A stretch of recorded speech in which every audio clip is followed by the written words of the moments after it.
You've been praying for overflow, asking for the doors to open, believing that increase is on the way, and deep down you feel it. You can sense that what you've been waiting for is getting closer, but there's a tension in your spirit because while your future is calling you forward, a habit from your past is pulling you backward. And today is not about condemning you. Today is about confronting what is costing you more than you realize. You cannot carry yesterday's patterns into tomorrow's promises and expect them to fit. There is nothing wrong with the promise. There is nothing slow about the blessing. The delay is not coming from heaven. It's coming from the hands you keep tying with habits that no longer match who you're becoming. You keep asking for expansion, but you're still living with contraction mindsets. You keep asking for increase, but you're still feeding what keeps you small. Wealth doesn't just arrive as money. It comes as discipline. It comes as vision. It comes as clarity. It comes as courage to stop what feels familiar, but keeps you stuck. And that's the part nobody celebrates. The uncomfortable part where you outgrow what once made you feel safe. The habit that has to end may not even look sinful on the surface. It might look like procrastination. It might look like comfort. It might look like over-explaining, over-apologizing, or overextending yourself for people who never invest back into you. You say you're ready for more, but are you ready to let go of what keeps draining you? Some of you keep bleeding energy into distractions that don't build the life you're praying for. You give your best hours to worry, scrolling, comparison, late nights with no purpose, conversations that leave you heavy instead of healed. And then you ask why you're tired when opportunity shows up. The truth is, the blessing doesn't just test your faith, it tests your habits. Because what you do daily either prepares you for what's coming or delays it. You don't trip into wealth. You don't accidentally walk into purpose. You are shaped for it. You are trained for it. You are refined for it. And refinement always demands that something old must die so something greater can live. Some of you keep saying you're waiting on the right season, but the season is waiting on you. Waiting for you to stop shrinking when it's time to stand, waiting for you to stop numbing when it's time to feel, waiting for you to stop hiding when it's time to be seen, waiting for you to stop reacting and start responding with intention. There is a version of you that knows exactly what needs to change. You feel the resistance every time you try to grow. You feel the check in your spirit when you return to what you already outgrew. That discomfort is not rejection, it's invitation. It's proof that you no longer fit in the old way of living. You're not stuck because you're incapable. You're stuck because you're loyal to habits that were only meant for a season. You cannot build a wealthy future with a wounded mindset. You can't keep treating discipline like punishment when it's actually protection. It's protecting your time. It's protecting your focus. It's protecting your future. Every time you tell yourself, just one more day, you are pushing the promise further down the road. Every time you say, this is just who I am, you are shrinking the power of who you could become. And let's be honest, some habits didn't start as rebellion. They started as survival. You learned them in seasons where you were just trying to make it through. But survival mode is not meant to be permanent. What kept you alive back then may be keeping you limited now. You can't keep fighting yesterday's battles with today's opportunities in your hands. Wealth requires stewardship. And stewardship begins with honesty. Honest about your time, honest about your motives, honest about your patterns, honest about what you say you want versus what you actually work for. If your prayers and your habits argue with each other, your habits will always win. Some of you are praying for financial increase, but you still fear responsibility. You want overflow without accountability. You want influence without integrity. You want elevation without examination, but everything that rises must be stable enough to stay there.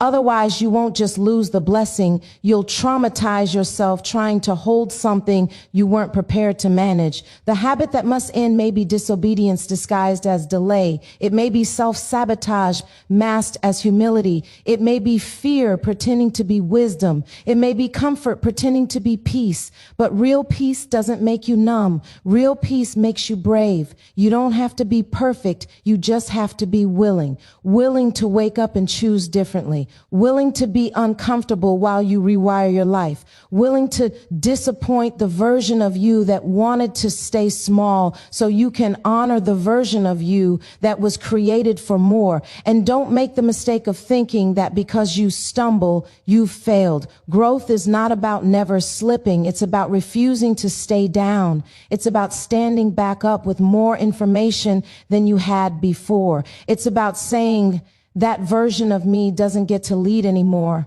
There is a discipline that will unlock doors you've been knocking on for years. There is a boundary that will free you from cycles you thought were permanent. There is a decision that will shift your bloodline, not just your bank account. But it won't feel glamorous when you first start. It will feel lonely. It will feel slow. It will feel quiet. And that's because the loud life comes after the locked-in season. You don't need more talent. You need more consistency. You don't need more confirmation. You need more courage. You don't need more signs. You need more surrender. The wealth you're praying for is attached to the person you're becoming while nobody is watching. So today, don't just celebrate the promise. Respect the process. Don't just shout about what's coming. Clean up what's clinging. Don't just ask for open doors. Close the ones that keep pulling you backward. Because when the habit ends, the flow begins. When the cycle breaks, the future opens. When the old pattern loses its power, the new season recognizes you. And when it finally arrives, you'll realize it wasn't late. You were being prepared to be able to carry it without losing yourself. You can pray with fire, speak with faith, fast with discipline, and still find yourself frustrated when nothing seems to move. Not because the promise isn't real and not because you aren't sincere, but because what you do daily is whispering something different from what you declare. Your habits are speaking louder than your prayers. They are either agreeing with your future or negotiating with your delays. And every single day, whether you're aware of it or not, you are practicing your way into either preparation or postponement. You don't just wake up one day and walk into abundance by accident. You arrive there because of what you repeated when nobody was clapping, because of what you chose when it was boring, because of what you did when it was inconvenient. The future you want is shaped by the routines you protect and the ones you tolerate. You can speak big, dream big, believe big, and still live small if your habits are small, because intention without alignment is just desire without direction. Some of what you call waiting is actually hesitation dressed up as patience. Some of what you call resting is really avoidance dressed up as self-care. And some of what you call just how I am is really a behavior you never challenged because it became familiar. Familiar doesn't mean fruitful. Familiar doesn't mean faithful to your calling. Familiar just means you've repeated it long enough that it no longer feels uncomfortable, even when it's quietly costing you. You don't need more motivation. You need more structure. You don't need more emotional highs. You need more disciplined lows where you show up even when you feel nothing, because the breakthrough doesn't respond to how inspired you are. It responds to how consistent you are. You can't outpray patterns you refuse to change. You can't keep asking for open doors while holding on to habits that shut them. Every habit is a vote for who you're becoming, a vote for who you're staying, a vote for the level you'll reach or the level you'll circle. And many people don't fail because they lack ability. They fail because they are loyal to routines that no longer fit the vision they keep talking about. You cannot live one way 6 days a week and expect one emotional moment to override what you've practiced all along. Sometimes the delay isn't spiritual warfare. Sometimes it's just undisciplined patterns. The habit of starting and not finishing. The habit of waiting for the perfect mood. The habit of quitting when it gets quiet. The habit of scrolling when you should be studying. The habit of overthinking when you should be executing. The habit of talking when you should be building. These are silent thieves. They don't attack loudly. They drain you slowly. You say you're ready for the blessing, but your schedule tells a different story. Your spending tells a different story. Your sleep tells a different story. Your focus tells a different story. Your energy tells a different story. And alignment is not about being extreme. It's about being honest. Honest enough to admit where your life is out of sync with your declarations. Honest enough to stop defending behaviors that no longer serve your evolution. You don't grow based on what you feel inspired to do. You grow based on what you are willing to do when inspiration leaves the room. The future doesn't require perfect days. It requires faithful ones. The kind where you show up tired. The kind where you show up unsure. The kind where you show up without applause. Because the version of you that can sustain overflow is built in ordinary moments, not extraordinary ones. A habit repeated long enough becomes an identity you eventually stop questioning. And once you stop questioning it, you start obeying it. That's why some people feel stuck, even while they're moving. They're moving in the same patterns, the same cycles, the same emotional responses, the same excuses. Motion without direction is still stagnation. You don't drift into discipline. You decide into it. And the first decisions aren't dramatic. They're quiet. They look like going to bed when you'd rather stay up. They look like saying no when you'd rather be liked. They look like starting even when you feel behind. They look like budgeting when you'd rather indulge. They look like silence when you'd rather react. These are not glamorous choices, but they build glamorous outcomes. Your habits don't just shape your results, they shape your confidence, because confidence doesn't come from affirmations alone. It comes from evidence. Evidence that you are keeping your word to yourself. Evidence that you can be trusted with small assignments before you're trusted with big ones. Every time you follow through when it's hard, you are quietly telling your nervous system, I am someone who can be trusted with more. Many people want acceleration without alteration. They want speed without structure. They want change without disruption. But growth always disrupts what's comfortable before it delivers what's powerful. If your habits never make you uncomfortable, it's not because you've mastered discipline. It's because you've mastered avoidance. The reason habits decide the speed of the blessing is because they decide the capacity of the person receiving it. Speed without capacity leads to collapse. Increase without discipline leads to burnout. Expansion without boundaries leads to chaos. What looks like delay is often protection against receiving something too early and losing yourself in the process. Every disciplined day is a silent agreement with your future self. Every undisciplined day is a quiet conversation with delay. And the future doesn't respond to what you meant to do. It responds to what you practiced. You don't have to overhaul your whole life in one moment, but you do have to stop pretending that small choices don't matter, because small choices repeated faithfully build the life you keep praying for, and small compromises repeated casually build the cycles you keep asking to escape. The habits that have kept you alive, kept you safe, and carried you through seasons of struggle may not serve you anymore. They were necessary once. They were survival tools, but survival mode is not meant to be permanent. What helped you navigate storms yesterday may now be the chains holding you back from the life that's calling your name. There is a danger in nostalgia disguised as loyalty. You cling to behaviors, mindsets, and routines that were once necessary, and in doing so, you prevent yourself from embracing what is next. Growth requires shedding what no longer serves you, even if it's uncomfortable, even if it feels like betrayal to your past self. You've been trained to endure. You've learned to tolerate. You've gotten skilled at surviving, often at the cost of thriving.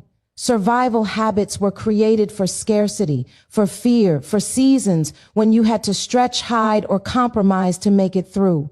And those same habits, though once a lifeline, now keep you small. They prevent you from stepping fully into abundance, because the mindset that worked in a season of lack cannot carry the weight of expansion. You cannot pour out of a vessel still filled with yesterday's limitations. Some of you hold on to grudges, unresolved pain, and toxic relationships because once they were all you had.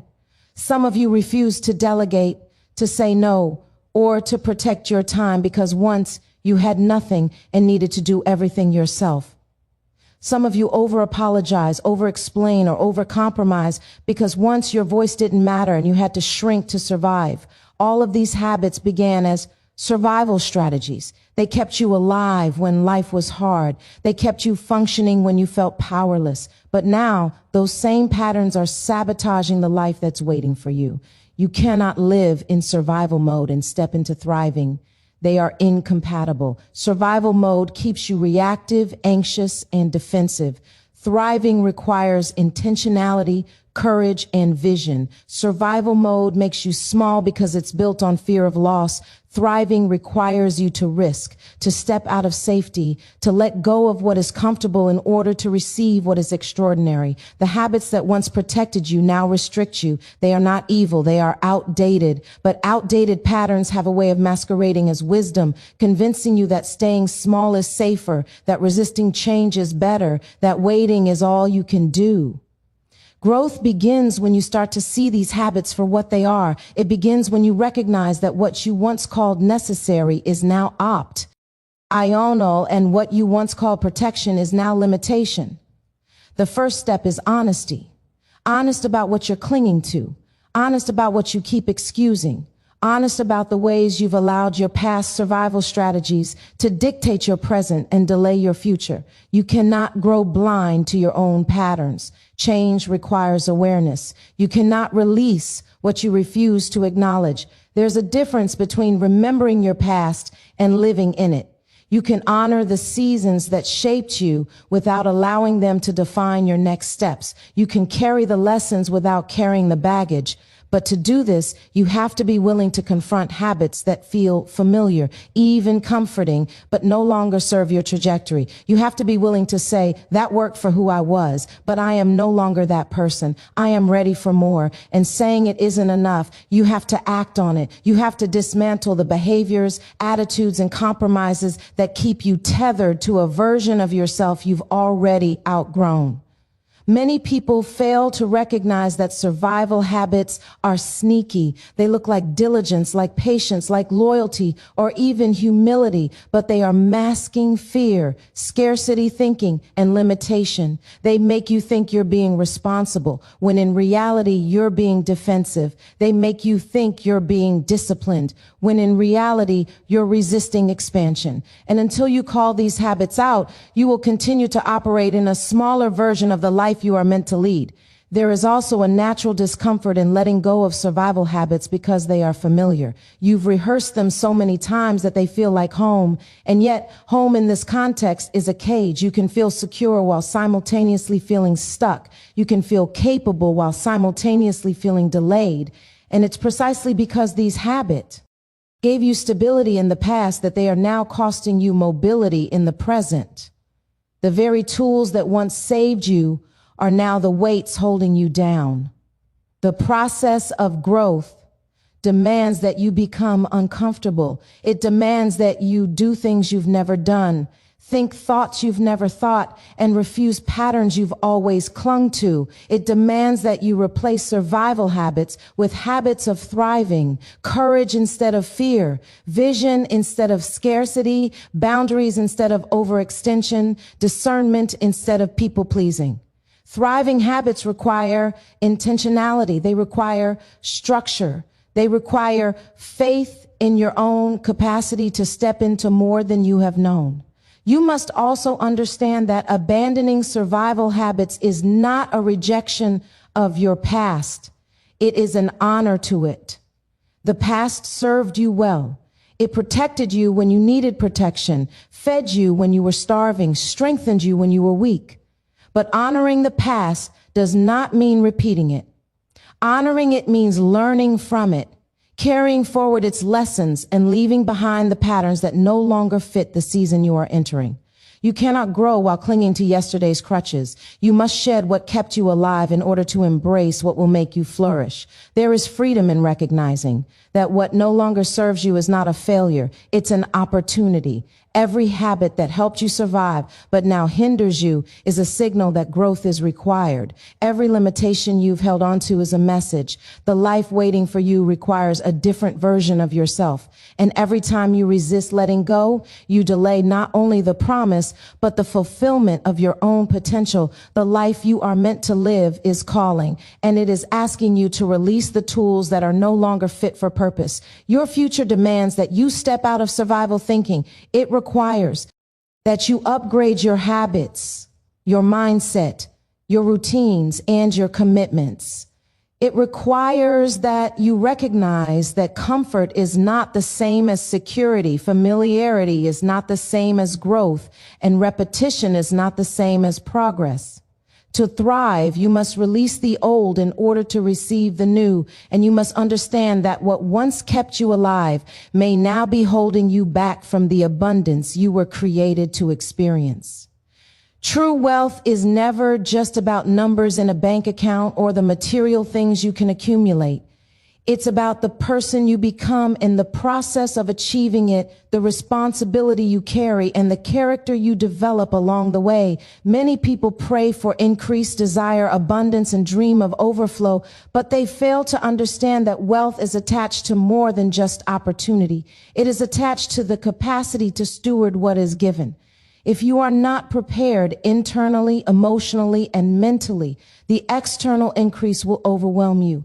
The blessing requires a foundation strong enough to hold it, and that foundation is built through integrity, discipline, and intentionality. Financial gain without character growth is a risk, and yet so many people pursue wealth as if discipline, accountability, and personal growth are optional.